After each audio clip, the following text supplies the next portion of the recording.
Okay, good evening, everyone, and good evening, Zainab. It's such a privilege to discuss with Professor Zainab Bahrani tonight, and I'm going to read you some of her extensive accomplishments. She is the Edith Porada Professor of Art, History, and Archaeology at Columbia University in New York, and she's a specialist in art and archaeology of ancient Mesopotamia and Eastern Mediterranean. She is the author of numerous books, including Ritual of War, The Body and Violence in Mesopotamia, published in 2008, The Infinite Image, Art, Time, and the Aesthetic Dimension in Antiquity. Based on our 2010 and 2011 Slade lectures in the Fine Arts Department at the University of Oxford, our book, The Infinite Image, Art, Time, and the Aesthetic Dimension in Antiquity, was the winner of the Lionel Trilling Prize in 2015. She had been curator at the Metropolitan Museum of Art and has conducted archaeological fieldwork in Iraq, Syria, and Turkey. Professor Bahrani is currently the director of a Columbia University field project mapping Mesopotamian monuments. After this short introduction, I'll continue with my own thought because I restarted actually my introduction because of the problem. So the extensive body of works that you have produced and transmit and offer to generation of scholars, artists, and thinkers, so much material and thought to engage with. And for me, the numerous paths and trajectory for my own practice as artist, filmmaker, was concerned with the question of landscape, memory, aesthetical negotiation with exile, and our relationship to power structure and representation of the past. Before starting our conversation around my work, I will maybe make a short introduction of the exhibition, which currently at SALT under the title of Locus of Power, which is composed of 3 video installations.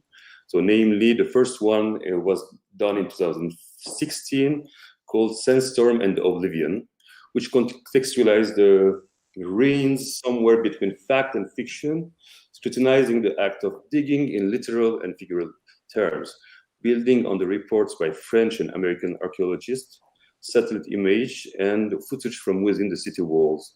The work registered the past and ongoing conflict in these lands where excavation functioned as an instrument of soft power politics. The second work was creating for my exhibition 2019 in Beirut, Sursock Museum, and was commissioned actually by them, draws attention to the periodic siege that the fortress town has been subjected to for centuries, whether through the scientific process or the military operations and militant attacks in the region over the past decade. The last installation, and it was recently produced for this first solo show of this project in SALT. The name is Cross-Pollinated, and it has been commissioned by SALT, and it questions the observability of archaeological site as cultural heritage. And I'm focusing on the footage of the Corona spy satellite operated by the United States from 1959 and between 1972 for photographic surveillance of the Soviet Union and the Republic of China, as well as the West Asian territory where they were active at the time. So the historical aerial satellite images, which were declassified in 92 by Bill Clinton, document the destruction of the ancient city, the artists, and here I expand the research by pointing out the issue of water politics, energy resources, reclamation, wars we are continuing today, urbanization, systematic looting, and deliberate destruction, which are all decisive for the present-day condition of the region. So there will be some images, like Mustafa will show on the screen, about the installation that we will turn from time to time. And I want to maybe to address first to say thank you for being here, Zainab, and to start our conversation through your tremendous body of work.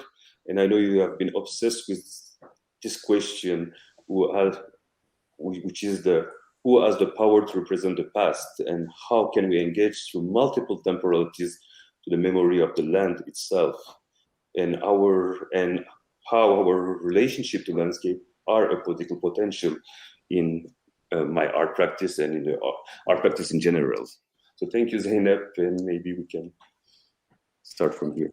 Thank you. First of all, I would like to say thank you, Barış, for inviting me to this conversation, and thank you to SALT Gallery. I'm really pleased to be part of this discussion today and to have a chance to speak to you about your work, which I find so interesting and so powerful. So I will begin with of the trilogy, I will begin by speaking a little bit about Sandstorm and Oblivion, your 2016 work.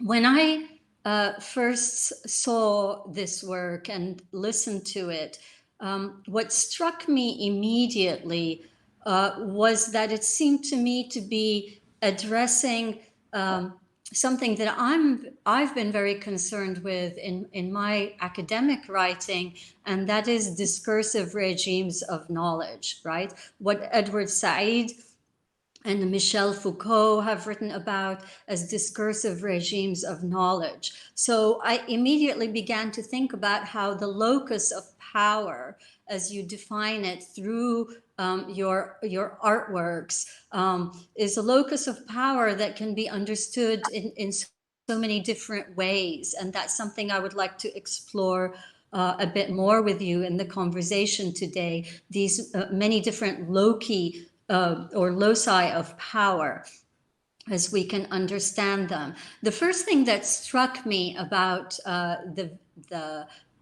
Sandstorm and Oblivion is this voice, this kind of cold and estranged, distanced, mechanical voice, a voice of authority, really, of this kind of distanced, authoritative voice on the site, this scientific archaeological voice that categorizes and classifies and explains the past in a formula that is accepted to be kind of the medium of truth about the past, the medium of truth about the past. So what struck me in hearing it is I thought to myself, Barış is using a kind of a catachresis, and catachresis is this form of using knowledge or using language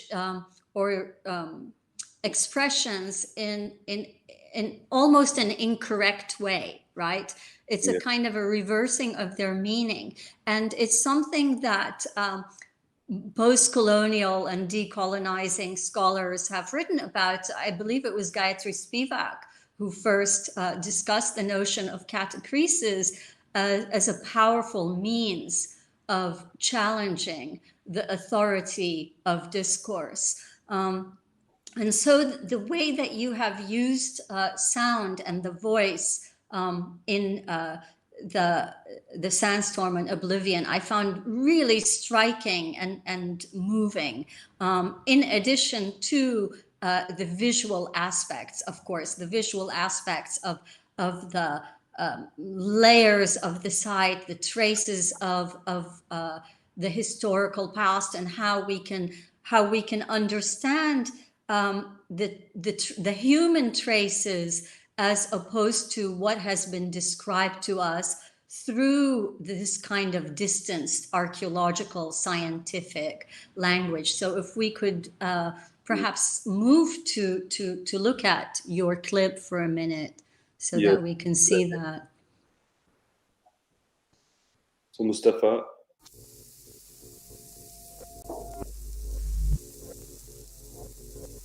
Okay. Until the time is right. The only way to preserve what we discover, it is to bury it under the sand. Clip for a minute so that we can see that. So Mustafa. In its time and place. The ancient site of Europolis was a basic confluence of Western and Eastern civilizations, and housed a multicultural population.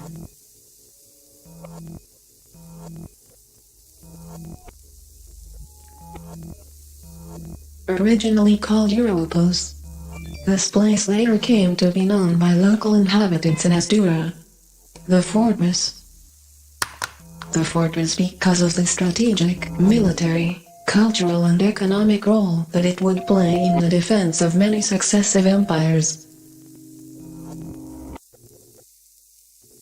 In its time and place, Europos had much in common with today's most cosmopolitan urban landscapes.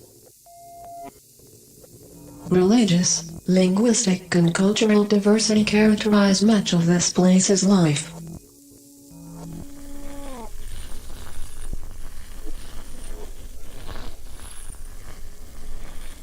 In peace or in war, there was constant travel through its routes. In its time and place, the site was located on the shifting border of two empires and a zone of permanent tension.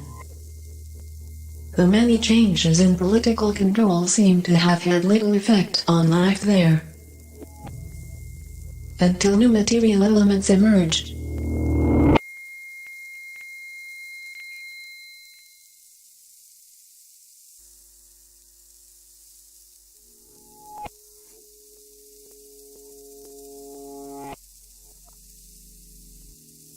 It is quiet most nights, in this small hilltop community on the border, and these days quite tense.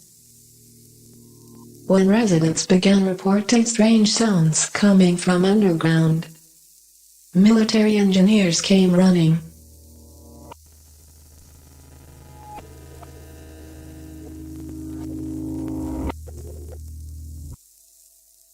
In its time and place, the fortress was built as if an optical device.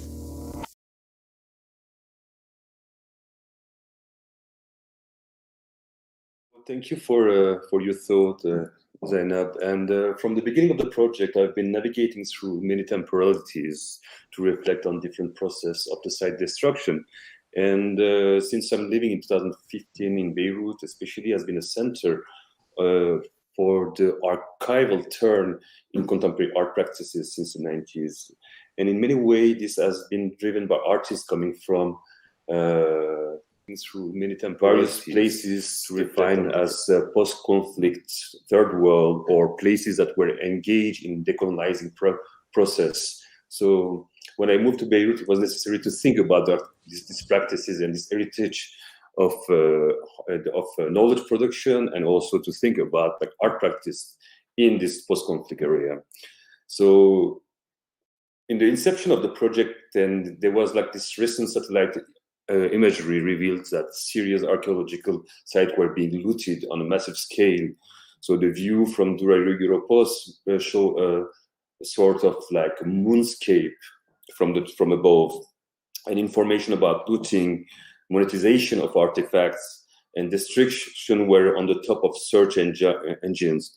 So the process and framing of my work navigates through different temporalities and correlate different cycle of destruction, the way in which countries that excavate the sites responded and assigned value on this destroyed real landscape today. So when you talk about challenging the authority through this voice, I have actually, like, since our discussion 15 days ago, think about like exactly where was the core and the inception of my way of dealing with the sound, the producing voices inside this work, because I was not used to work with archaeological material in this way. I was using televisual material in my previous pieces or military artifacts, but going so far time and try to find a place or safe place to organize ideas inside a proto-fictional framework was like a kind of challenging. And also I was really afraid also to touch a material with so much rigorous research and discipline in itself of archaeology.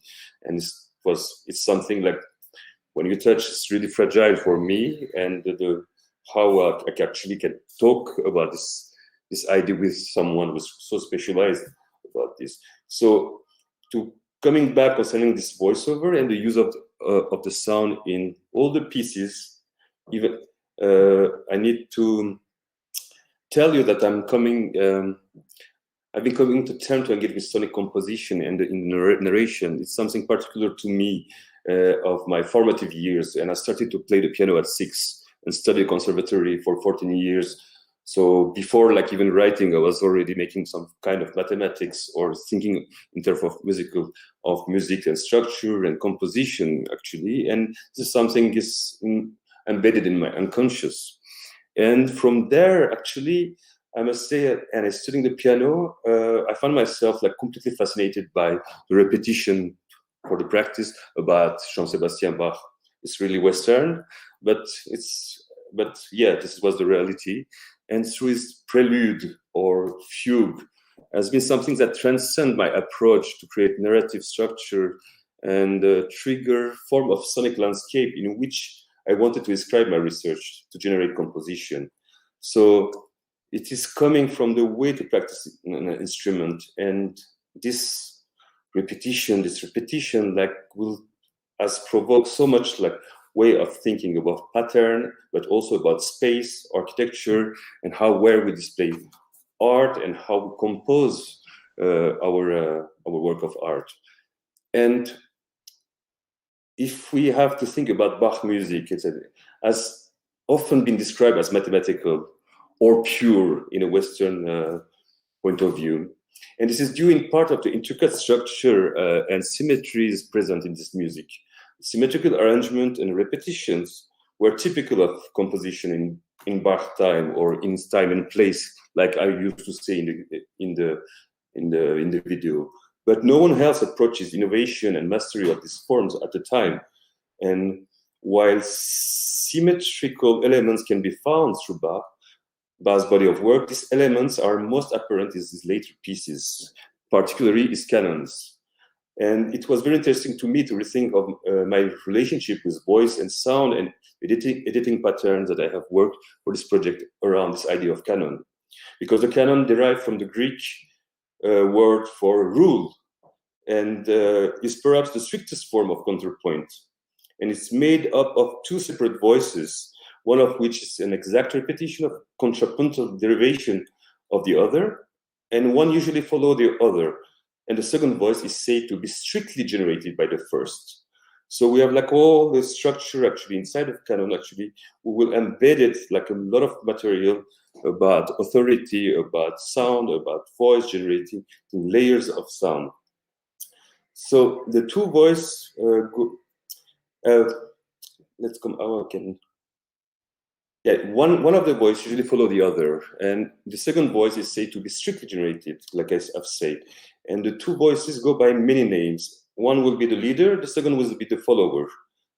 Antecedents, consequence, and are a stricter version of the subject and counter subject in a fugue, like and if you know about the fugue. So the canon is a kind of the darling of music theory, so that you can find this place also in electronic music today, and using as a form of repetition and scansion, but by extension for me was the way I was practicing it.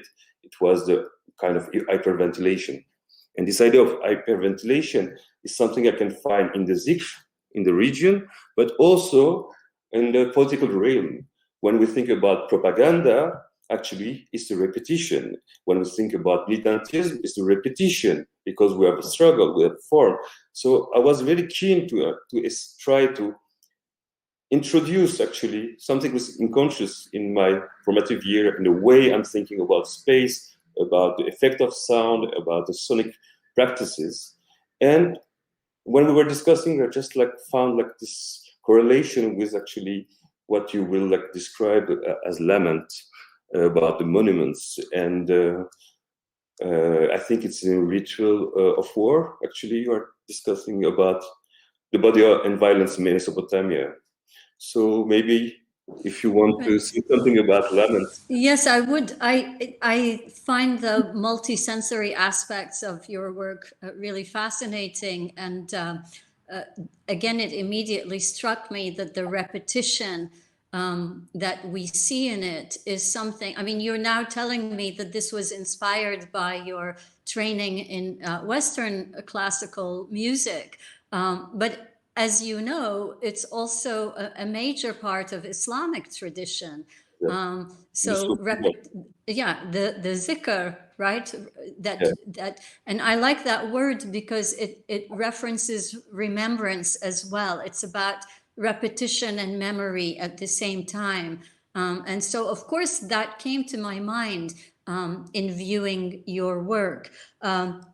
So that exists in the Islamic tradition, of course, in poetry and in music, but it takes me back to the Sumerian Laments. And for those of you who don't know what they are, the ancient Sumerians would write poetical laments, and they would have been performed publicly, that were kind of a sorrowful lamentation over the destruction of cities during war or right after warfare.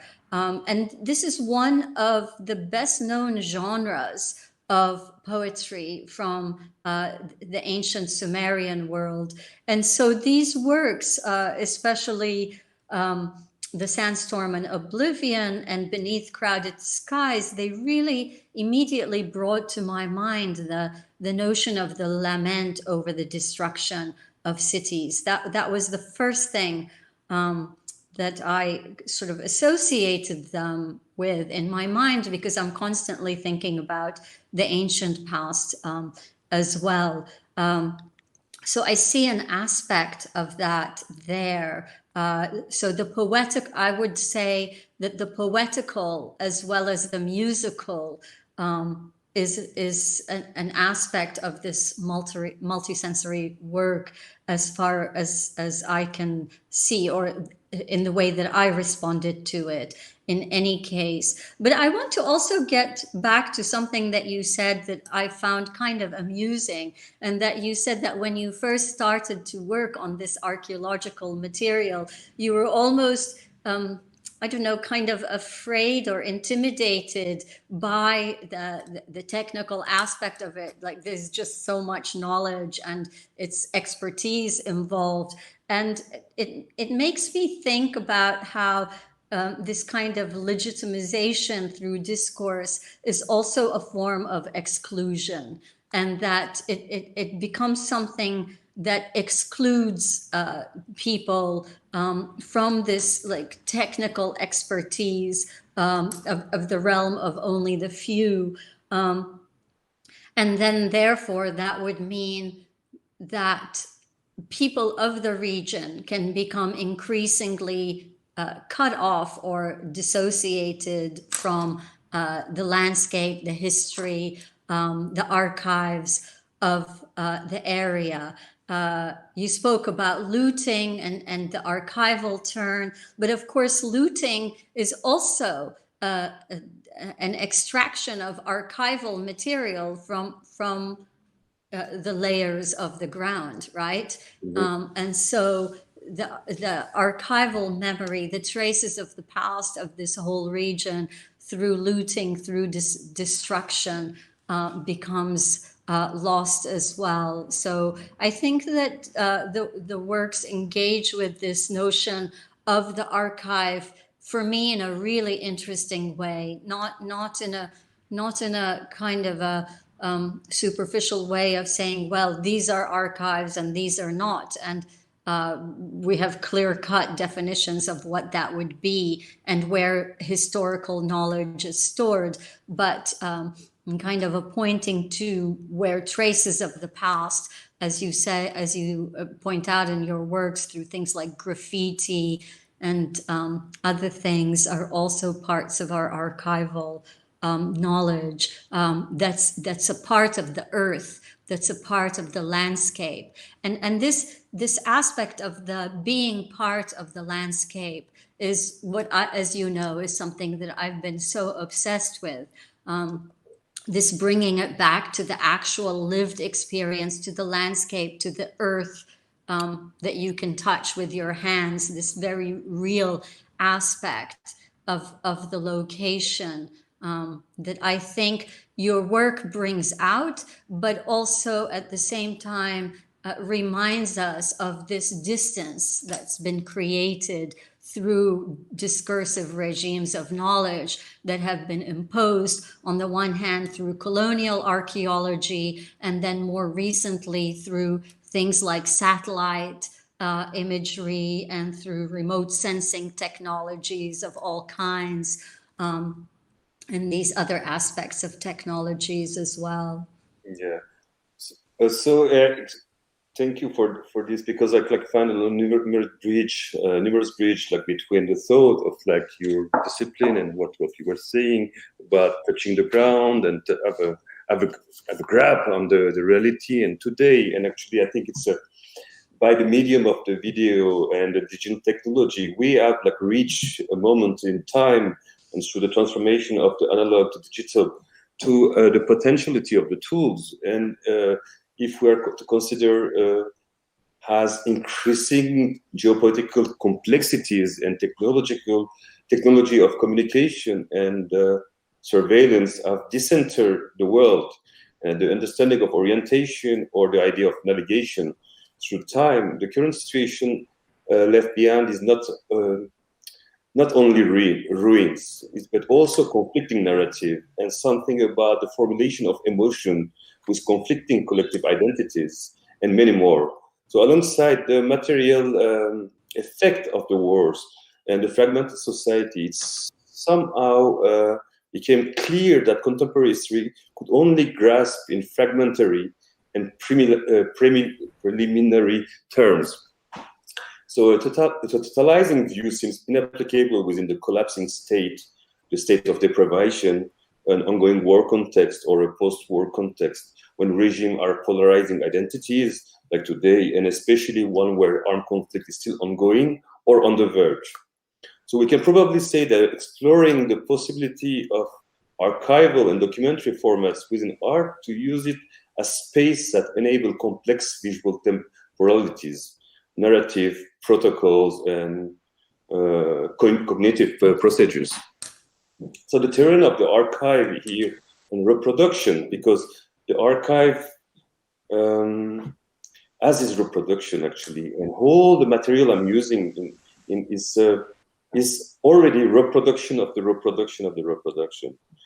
And he has this multiple, it was multiple and was diffused and at different resolution, different rate and everything. And so when we're researching about Dura Europos, what you will have like a kind of different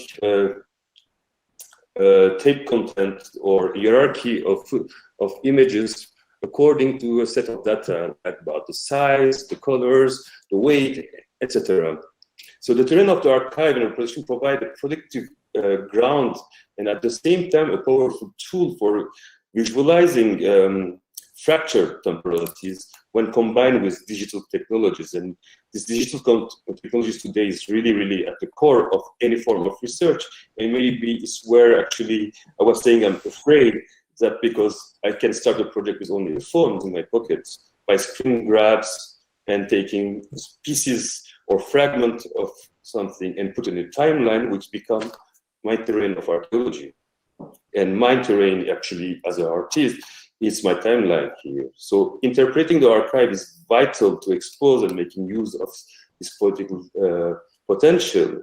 And in my project, I tend deliberately to create a new web of relation by stretching, expanding, creating nodes, the notion of the archive, drawing on real archive, eventually producing archive of my own.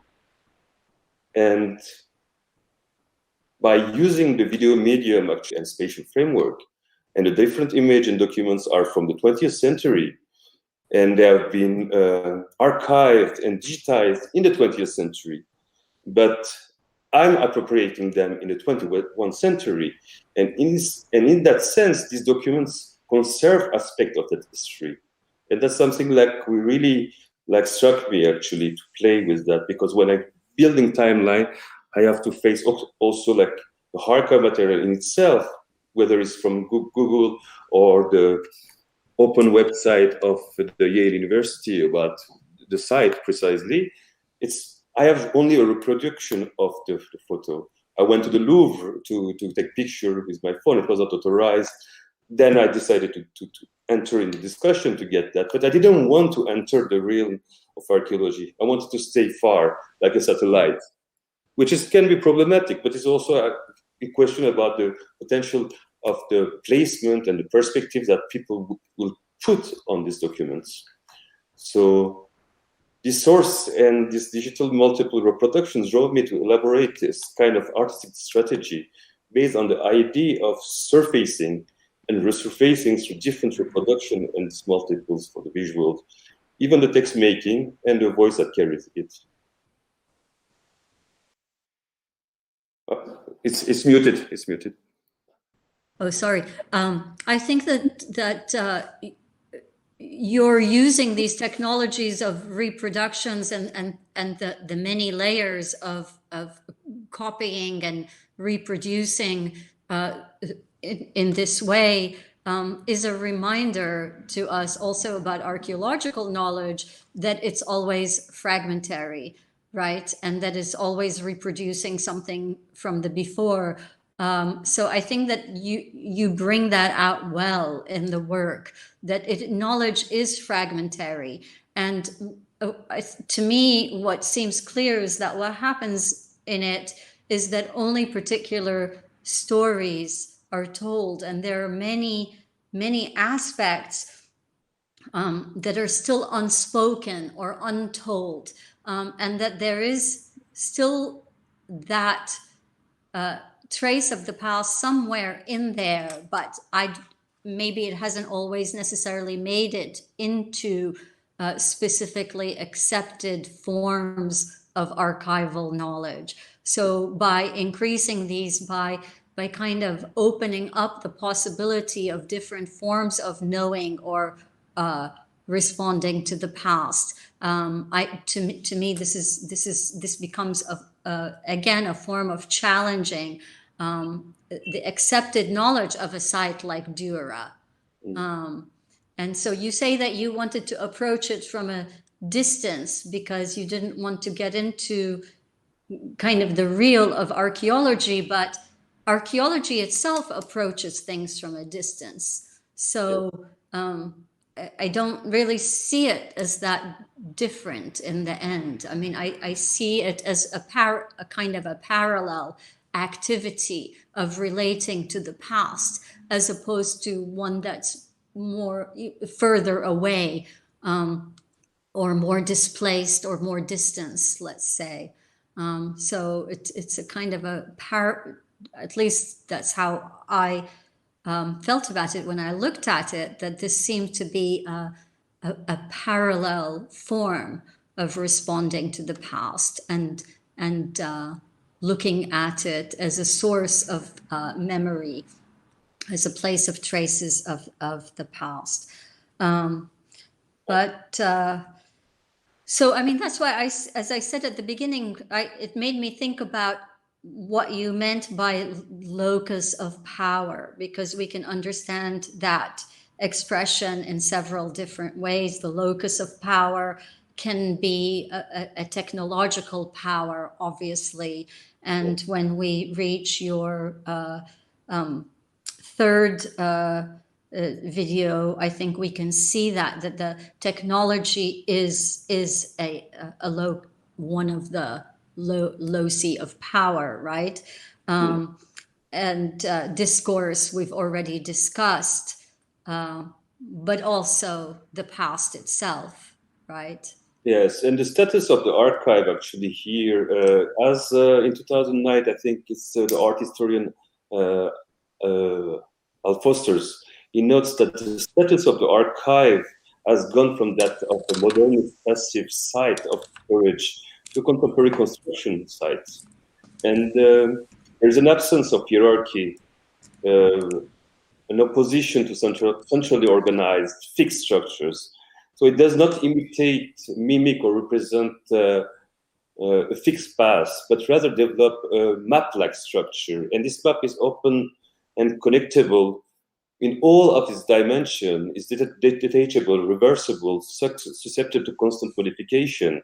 And it can be torn, reversed, edited, in fact, actually, when we apply to digital technology and adapt to any kind of mounting, reworked by an individual, a group, or any social formation. Yes, I mean, I think that makes perfect sense, and it really resonates with my current project, mapping Mesopotamian monuments, because what we are doing is, since 2012, we have been documenting and survey. It's an archaeological monument survey and art historical throughout the region, through the north of Iraq and southeastern Anatolia and Turkey. So, I mean, on the surface of it, it seems like a traditional documentary process, but the way that I started this project is again, in a kind of an incorrect way. I wanted to take traditional forms of surveying and actually use them to challenge colonial discourse and use them to challenge the way that these monuments have been understood and mapped. So I actually see it as a kind of or the way that I describe it is a counter mapping. I see it as a counter mapping project that uses things like digital technologies and forms of archaeological surveying, but in effect uses them in a counter way that is oppositional to the traditional practices of scientific archaeology, so much so that some colleagues have actually questioned what I'm doing, asking, well, what exactly are you doing here? This makes no sense. But this, in effect, is purposeful, nonsensical work, if we can put it that way, because it is meant to challenge the way that things have been mapped. Mm.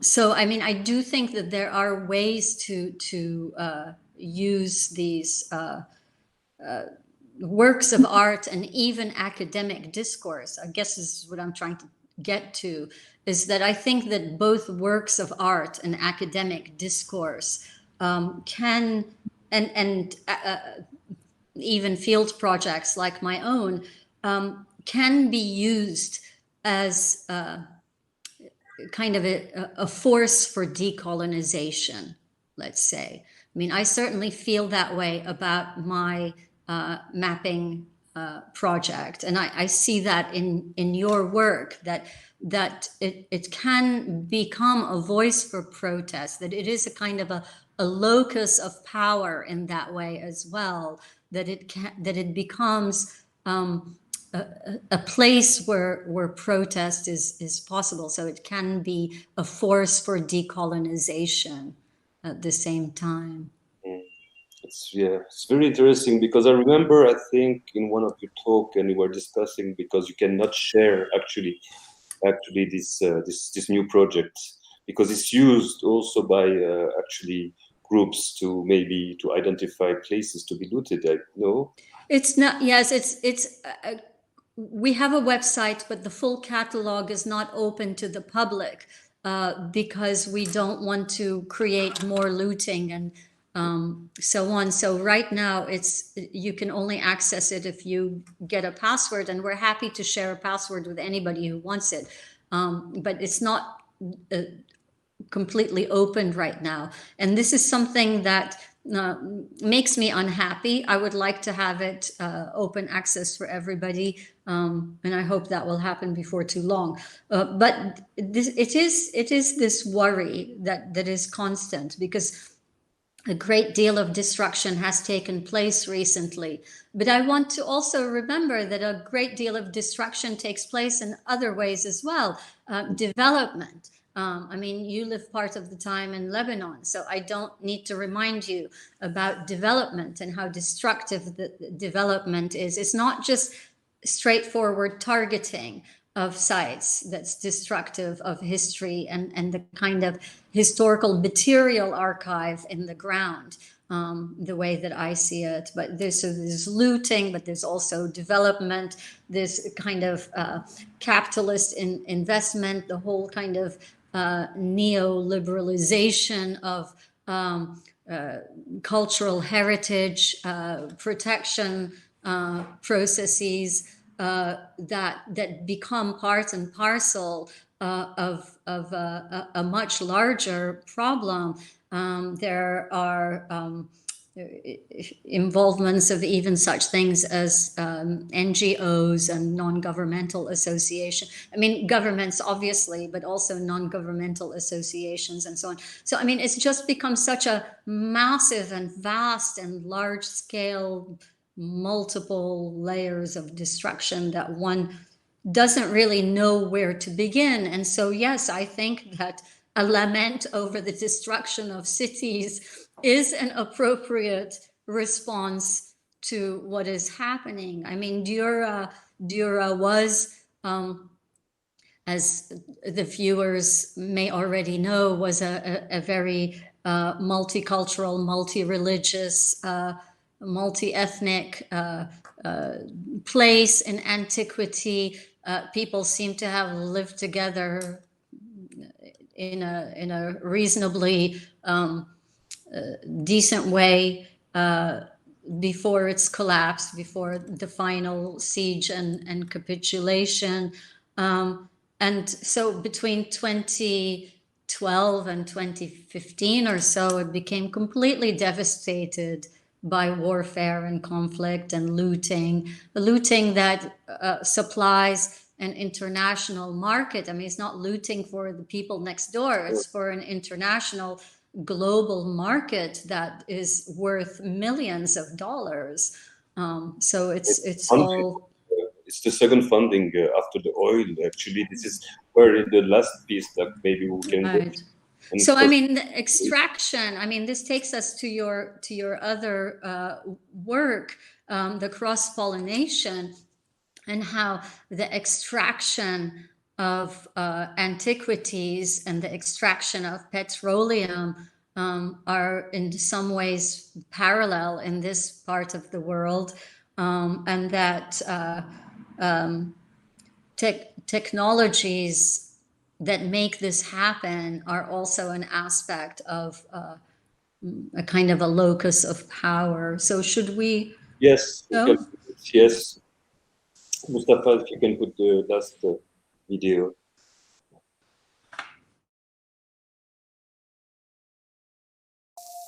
And articulate it with the other works that I'm not showing, with different voices. This one in the space, because of the COVID, has something particular because I decided to remove the voice and just evoking the trace of the potential voice I wanted to put.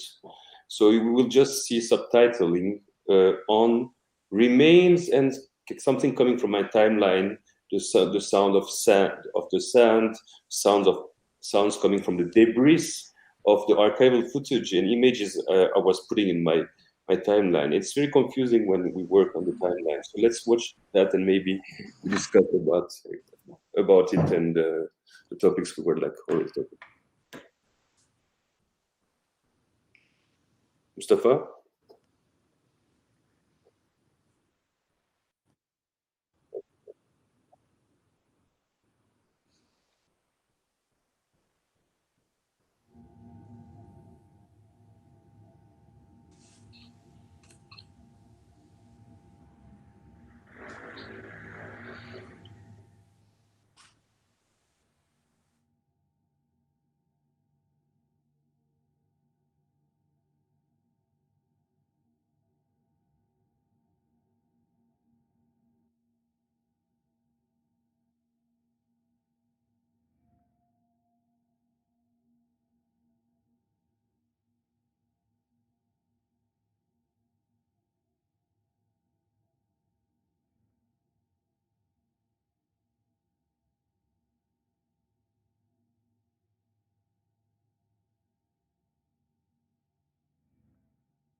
So in this last piece, actually, all my pieces can be re-edited in the future, and that in a way I was engaging all this exhibition and this project and about this site that I'm using actually as a proto-fictional site to unfold ideas of contemporary politics or contemporary issues. So I had in mind to not like materialize actually this project. I wanted like to keep it actually digitally, something that can move over time, who can have iteration through time, have correction, because it's how we deal with actually this kind of material. And I think part of the journey of in my research, when I stumbled upon the 2014 views of looting, then I started to look at actually the history of surveillance programs and satellites and this remote sensing way of discussing archaeology or surveying during the Cold War. And there's something like completely, I think, amazing, and I think it's really something very important in the practice of archaeology, but like you said, in also how we can observe the different level of destruction through urbanization, transformation of the land. And there is, after the declassification of the project, I think it's the University of Arkansas, who has take all the picture. It's around like 800,000 pictures in form of earthswaths, very long. So I have printed one in the space when you enter the exhibition, and maybe we can see it during the slideshow. And it was in the video, what we see at one point, like in this extract, it's like I put it the 62 picture of the same places, and on top I put it the one of 2000, actually 2 days before the exhibition, to put the latest one I could find on Google Earth and different device. So we can see actually how actually the bed of the Euphrates, I don't know if it's the bed in English, but in French it's the lit, and we can see how actually there is a transformation on the Euphrates. So we can take another dimension to consider the spaces, and this whole Corona project, once this is declassified and taking out of this political conjecture of the last century, which continue to operate today with another form, we have created a point zero to observe actually how actually cultivation, the urbanization has been changed. So today, if we want to have a picture of the territory, and in the video actually I take from Dura Europos until Turkey. We go on the Euphrates until Turkey actually, with actually the project of and I don't explain it inside the video, but now I can tell it. We go and with all the dams constructed for security reason and for water production. So it's put it in 62 and 2020, and so we can see actually how it was militarized, weaponized through time, and also by the end of urbanization, development. So it's also another moment of destruction, transformation. And this was really interesting. And I'm like curious to see how like you particularly, and also in the archaeology, because there's a new field, there's a field of landscape archaeology, which is dealing directly with that. So it's a potential idea of traveling in the time. It's amazing through this archive and this database. No, absolutely. I mean, our team was one of the last teams. We may have been the last. I don't know. We were among the last teams to go to Hassan Cave before it was flooded. So I'm very well aware of how the changing landscape has been affected and has changed so much in the past 5-6 years. Even since I began my project in 2012, there have been so many changes And yes, you can see these through the declassified corona images and so on, which archaeologists use all the time. But what strikes me as well, and I think it needs to be said, is the extent to which these technologies that archaeologists use and that you're using, as I think, like the voice, in a kind of a reversal of you've appropriated the technologies in a reversed way, which I hope that I'm doing as well in my work. But what strikes me is that a lot of archaeology depends upon technologies that were developed for warfare, and not only developed for warfare, but actually many aspects were developed for warfare for exactly that region. I mean, we know about drones being used during the Gulf War in Iraq, for example. So technologies that were used actually to kind of pinpoint, target, and have been used literally to devastating results. If you think about like the Amaria shelter bombing or something like this, that used, the most accurate technologies of the time, that these are all technologies now that have become kind of transformed into more commonly accessible methods of GPS and so on, that you can just apply somehow more widely in a pure scientific research that's unassociated from this kind of pernicious history of the region, of the relationship to the region. And I think that that's not thought about enough. And I think that it needs to be considered far more seriously by archaeologists. I see artists like yourself addressing it in a meaningful way, but I have yet to see archaeologists considering where the sources of their technologies are coming from. But with regard to your work as a work of art, I'm interested that you say that these pieces can be edited in the future. They can be cut and moved and shifted around. And I think that that's also an interesting aspect of what you've told me today, that you don't see it as a kind of a finite work, but you see it as something that changes. And so I would like you to tell me a little bit more about that, because of course I'm really interested in a notion of an image without end, or as a work of art that does not stop being at the moment of its production. As you know, I've written about this.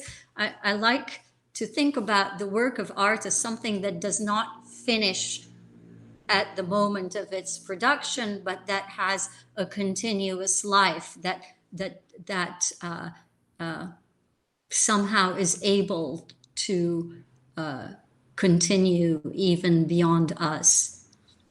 So there's, yes, actually, I was thinking a lot of this, because digital technologies allow this, actually, when we engage with such project and large-scale projects with touching at different disciplines, more rigorous than art itself, but actually there's the interplay and so many potentiality in the medium, and something will be updated all the time. In a way, before continuing, I'm thinking right now about Arun Faruqi when he's talking about navigation, and by definition, or navigation organized timescales and order of magnitudes that cannot be visualized simultaneously. And in attempting to map and record various terrains and domains, contemporary navigators are themselves mapped and record at the same time. So actually, this is the concept of vase communicant in architecture, when the water goes from to another. This is a really rhizomatic way of looking at this, but there's a way things are coming and completing, and in the bit beneath clouded sky, actually, but I don't show the piece right now, but I can put a link available later for people to watch it there's something like, say, I think it's one of the professor of Birkbeck University who have extensively write about graffitis and Europos, is Jennifer Baird, which was really, really inspiring for my works, and how also like she was engaging with the archaeology directly. And I have quote her in a way and transform her sayings in the video, because I was like using the persona of archaeology, so I'm using actually replicas of different narrative forms, which coming back through different talk, interview, lectures, and then I reassemble it like in a way of mixing. And she say, if a coin or a single weapon comes today in 2021 while we are working, it can like completely scramble actually what we know about the site. So it changed actually the nature of everything we know about it. It was like something like really also in work of art, we engage with long-term research, touching at different disciplines, something like I needed for this project to say, yes, I have the right to reconfigure it. And I know also in the history of image moving that a lot of people are changing their editing through time, because we're also obsessed with ideas. And I'm already like changing this last one for the next exhibition, which will be in Ireland during a biennale. And I wanted to do it, but I need to see the space. So for this exhibition, we didn't put walls. We couldn't create rooms because of the COVID situation for the health reason and for people. So the sound are entered together. So I mute the last one. And I think it's a way of responding when we use this form of digital technologies, and which is also embedded this potentiality. Because tomorrow, and people who know me, I saw that I'm documenting every day. I'm taking pictures of everything. I was in the street in Beirut for the revolution, and then I was stuck in Istanbul, and then there was the bombing. It's part of collecting. It's obsessive, and so we create our own material, and we have also the right to change it. We can maybe think about the market and everything, but those works has the potential, and we don't have to put a point at the end. Like we cannot talk about history of archaeology and saying that's it. Tomorrow, all this project can be ruined by a new research. No, that's so true. And yes, I think you're absolutely right about if we find something on a site, it can completely change everything that we know about it very quickly. So that's a good reminder about the archaeological record as well. The archaeological record is constantly changing. It cannot stay the same.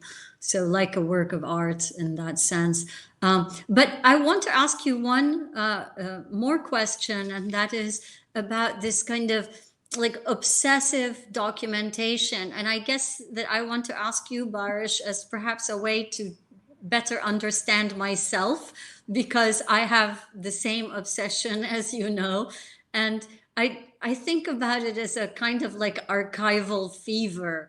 Like there are so many of us now, I would say, especially from the region, who are responding in this way, who just feel as though we have to have this kind of crazed desire to record everything as we see it disappearing, or like water running between our fingers or something. We're just trying to grasp onto it as it disappears in front of us. And I just wonder what you think about it. I think about it all the time. I'm not really sure how to understand it as this kind of visceral urge in myself that I couldn't even stop if I wanted to. There's nothing I can do about it. I'm just completely obsessed. Yeah, actually, there's many points of entry to this, and my personal also history, because my parents were in exile in France in the 80s. And it was impossible for me, because I was 50 days old when they changed, they moved to France, and I don't have any recall. It's my third language, Turkish, which is, or my second language when but my first language became French. And during my formative years, it's the same thing. I was thinking about how I can represent actually the terrain without seeing it So it was only through newspaper coming at home and telephone calls and sorrow of the situation, the economic collapse, the people imprisoned and everything. So it's something that we're embedded. And in 2010, I started to engage with with a series of work. I didn't put it here, but it's available on the website, and I will share you in the portfolio, called Heures de Paris. And was actually, I act a certain audiovisual institution in France. And I was curious to see how they were representing it, because I remember like they were talking about Turkey only when something was about politics or catastrophe, a natural catastrophe. It was the only iteration actually to talk about that. And so during the coup in the 80s, there was no images, only the image provided by the state television, and the rest were like impossible to grab. It took some time to get it. So each time they were talking about the territory here, it was in front of a map.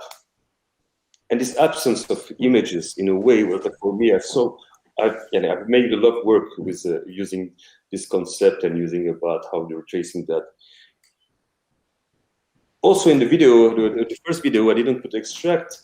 I put this sentence, which is from an archaeologist from Gaza, who in 2015, an interview for Reuters, he say, "Until the time is right and we have the proper tool, we rebury everything." So the concept of refilling under the sand of what we discover. So I modified it and say, "Until the time is right, we have to bury what we discover until the time is right." And this is something like we'll just make some mirror, because I remember the stories in Turkey when the coup happened.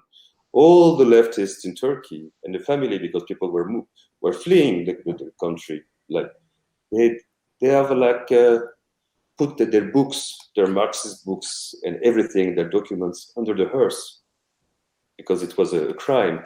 So in a way, today, when reflecting on all those ideas, I think like I'm here. It's also something like we can find in the nature of graffitis, which says I'm here. This type of graffiti, I was here. So it's also in the piece. So I'm using it a lot of like a loop, like a scansion, like a trance, like the hyperventilation. So maybe it's coming from somewhere from this different past. Right, that makes sense to me. And also with the experience of displacement, which I think that at least the final population of Dura experienced, because they were forcibly displaced, and that you and I have both had the experience of being displaced from our countries. And so that must affect the way that we think about the ancient past as well. Yeah, and also Turkey actually, and SALT, and actually really like also it was very important for me to exhibit this piece here, because when I moved to Beirut for a program at Ashkelal 1, which is a program of 10 months, I was part of an exhibition called "How Did We Come Here?" So, and it was reflecting about the 80s and the 90s. So let's say with an ironical symmetry, SALT was closed for 2 years, the site, after the exhibition. And so they will argue that it's about restoration and everything, about mistakes made, which is like we know in the form of law, like what we can do or not, like it's how easy we can use actually rules and to close some places, because it was mirroring actually how did we get here. It was the name of the exhibition. And it was a mirroring of what happened in the 80s. And if we are thinking about, it was 2015, there was Gezi protest, and then many other stuff happened on top of it. And without entering details, war in Syria also the same plan. So there was like the urgent need in Turkey since 2008 and 19 to engage completely with archive. And we have like data sets, and a lot of artists are creating their own archive, but also some are really finding the way. And I think about Ege Verentsel, where it was like really collecting found footage material from everywhere. And this is actually something that we we were like forbid to deal with. Yeah. So I think. Yes, I think the experiences of the wars and the displacement, I think, really do come through in all of these works that we've looked at. And I only wish that I could see the entire exhibition in person, which I unfortunately have not been able to see. But I wonder if next year, inshallah. Yeah. I wonder, you, actually. yes, I wonder if we should yes, I think take some questions. Yes. I cannot see the question. I need to.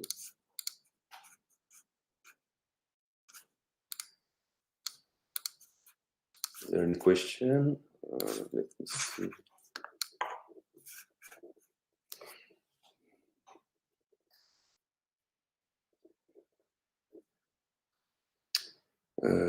Question. My brother at.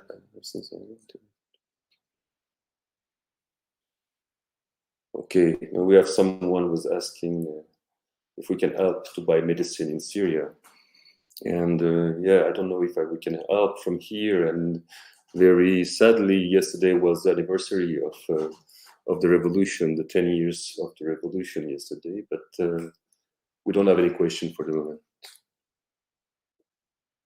so maybe we can stop here. Let me check if Farah has something. Okay, we don't have any questions, so thank you very, very much, Zainab. Do you hear me? Thank you so much. It was a real pleasure speaking to you. Can you hear me? Yes. It was such a pleasure to have this conversation, which I found very productive and helped me to think through so many aspects of this work in general. And I thank you for your work, which is very powerful in many ways. And I guess I would just end by saying, by again just recapping that what I saw in it as the locus of power was a kind of a not just a trilogy of videos, but a reminder of a tripartite division of locations of power, being discursive, technological, but R2, but also the traces and the living past within the earth itself. So thank you so much for inviting me, and thank you even more for your fantastic work. I thank you actually for everything, and also for all the works, because it's triggering material and much needed in this time. Like it's really hard everywhere, from here to Beirut, to Syria, to here now. But I think like it's a lot of like potentiality that unfolds through the work. So thank you very much. Thank you. And looking forward to see you soon. Yes. Good night. Thank you, everyone. Thank you, SALT, Farah, Mustafa, and Gamze for organizing it. Bye.